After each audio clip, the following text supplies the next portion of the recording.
তো হ্যালো বন্ধুরা, তোমরা সবাই কেমন আছো? আশা করি ভালো আছো, সুস্থ আছো।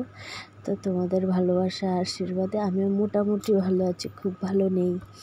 তো তোমরা তো জানো, আগের ব্লগে দেখেছো যে আমার শরীরটা খুব খারাপ।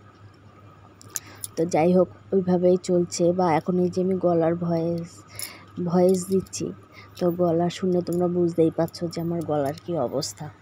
তাও চেষ্টা করছি বলার। তো এই যে দেখতে পাচ্ছ কাজবাজ করছি। এখন আজকে শুভ সকাল বললাম না কেন, এখন আর শুভ সকাল বলার টাইমটা নেই, টাইমটা পেরিয়ে গেছে। তো এখন বাজে হচ্ছে তোমার 10টা, 10:30টার মতো বাজে। তো তোমরা ভাবছো তো যে দিদিভাই এখন কেন বিছনা তুলছে। তো ওই যে শরীর খারাপ থাকলে যা হয়, সব কাজেই কিন্তু লেট হয়ে যায়। তো আমি আজকে আর সকালবেলা বিছনা তুলিনি। সকালবেলার বাইরের কাজগুলো আজকে মানে বাসি ঘর ঝাড় দেওয়া, বাসন ধোয়া, এগুলো সব আজকে আমার মেয়েই করে দিয়েছে। আমি কিন্তু শুয়েই ছিলাম। তো যাই হোক, তারপরে হচ্ছে বিছনাগুলো তোলা হয়নি। তো তারপর হচ্ছে ছেলে মেয়ে দুজনেই হচ্ছে স্কুলে গেছে। তো আজকে কিন্তু সকালে আমি রান্নাটাও করিনি। তো কালকে রাতের ভাত তরকারি ছিল, তো সেটা খেয়েই আমার ছেলে মেয়ে দুজনেই আজকে চলে গেছে। তো বাড়িতে এক্সট্রা লোক না থাকলে এই একটা কিন্তু অসুবিধে হয়। বাড়িতে ধরো শ্বশুর শাশুড়ি যদি কেউ থাকতো আজকে, তাহলে হয়তো এই অসুবিধাটা হতো না, কিছু না কিছু ব্যবস্থা করে দিত। তো যাই কী আর করা যাবে না থাকলে আর। তো যাই হোক, ওই ঠান্ডা ভাত ছিল কালকের, সেটা খেয়ে ওরা দুই ভাবনি স্কুল চলে গেছে। তো চলে আসবে তাড়াতাড়ি, ওই জন্য আর অতটাই করলাম না। তো চলে গেছে তারপর হচ্ছে এই যে আমি ধীরে সুস্থে কাজটাজ গুছাচ্ছি।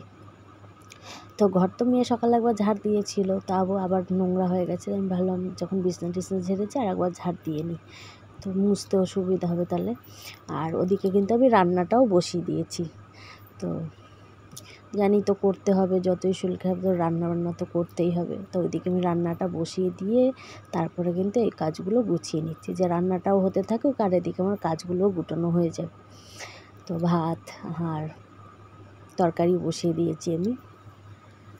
তো তারপরে হচ্ছে যে বিছনা গুছিয়ে ঘর দুয়ারগুলো আমি কিন্তু ঝাড় দিয়ে নিলাম। তো পরে হচ্ছে মুছে নেবো, রান্না শেষ করে তারপর হচ্ছে মুছে নেবো, ঝাড়টা দিয়ে রেখে দেবো। তো আমার ঘর, মেয়ের ঘর। তো মেয়ের ঘরটা মোছা লাগে না কেন, মেয়ের ঘরটা এখনও মাটি ওটার মেজে করা হয়নি, তো ওই জন্য ওটার মোছা লাগে না। কিন্তু মেয়ের ঘরটা খুব ভিজে উঠেছে, জানো তো, যা বাড়িতে জল উঠে গেছিলো সেটা তো তোমরা জানো, দেখেছো। তো ঘরটা খুব ভিজে গেছে। তো যাই হোক, উপর থেকে একটু ঝাড় দিয়ে নিয়ে আসি, মানে প্রচুরই ভিজা ঘরটা।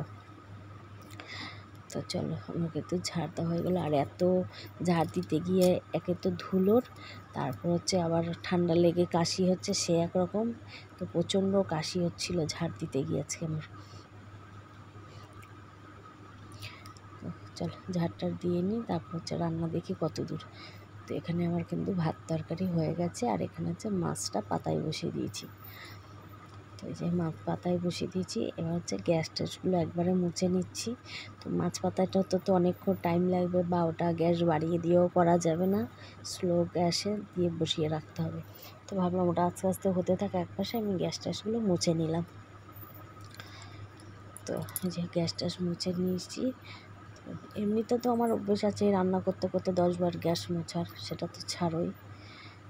তো তাও এই যে মানে রান্না শেষ করে গ্যাসটা মুছে নিচ্ছি। আর এই কড়াইতে মাছ পাতা এটা বসানো হচ্ছে, ওটা আস্তে আস্তে হতে থাকুক ততক্ষণে। তো আজকে কী রান্না হলো না হলো চলো তোমাদেরকে একবার দেখিয়ে দিই যে কী রান্না করেছি আজকে।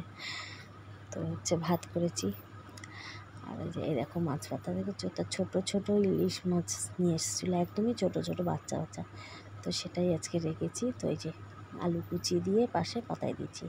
আর এখানে ভাত, উচ্ছে আলু ভাতে দিয়ে দিয়েছি আমি। আর এখানে হচ্ছে গাঠির তরকারি, মানে কচুর গাঠি যেটার তরকারি। এই হচ্ছে আজকে দুপুরের মেনু। রান্নাবান্না তো শেষ। আমার এখানে দেখো একারি বাসন টাসন সব জমে গেছে, এগুলো ধুতে হবে।